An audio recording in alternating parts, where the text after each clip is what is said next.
Ben Carson, it turns out, is a vegetarian, which is what I was guessing when I heard that he was a Seventh-day Adventist. I've known some Adventists, with the Community for Abused Kids that Louise and I started up in New Hampshire back in the 70s, was vegetarian, and the local Seventh-day Adventist folks, hearing that we were vegetarian, came out and brought, of course they were evangelizing. I mean, they brought a bunch of kids' books about Jesus and stuff to the program, but they also brought us a lot of really great vegetarian food. Loma Linda products, Loma Linda, California, the Loma Linda Medical School. It's all or largely Seventh-day Adventist and thus vegetarian. And the Seventh-day Adventists also believe that Saturday is the Sabbath, not Sunday. So they hold to the biblical, or the at least the Old Testament biblical Saturday, Sunday. Well, it's a whole long story, but anyhow, here's it.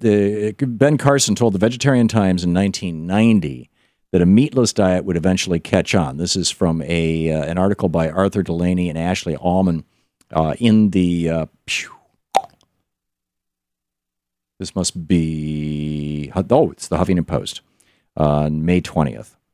Of this year, titled Ben Carson Vegetarian.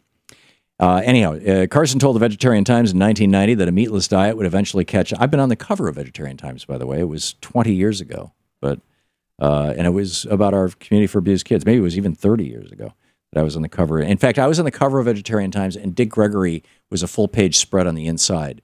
No, wait a minute. It was the other way around. No, yeah. I've been on the cover. Dick Gregory has been on the cover. We've both been on the cover.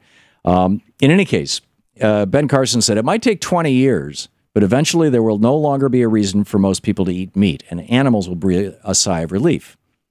And then they say, perhaps unfortunately for Carson, almost a third of Republican voters have an unfavorable view of vegetarians. And 41% have an unfavorable view of vegans. We don't know if Carson is a vegetarian or a vegan. But a lot of Seventh-day Adventist vegetarians are actually also vegans. They don't eat dairy products or eggs.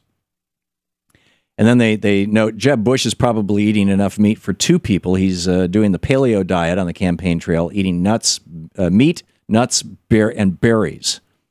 He's said to have lost 30 pounds since cutting out dairy products and processed grains. And then they note former President Bill Clinton adopted a vegan diet. I believe Dick Cheney did too, and I think that. There's actually a bunch of them, but Henry Kissinger, I'm pretty sure, also became a vegan after his heart surgery. It's interesting. It's always after the fact, but this eating light is an interesting thing.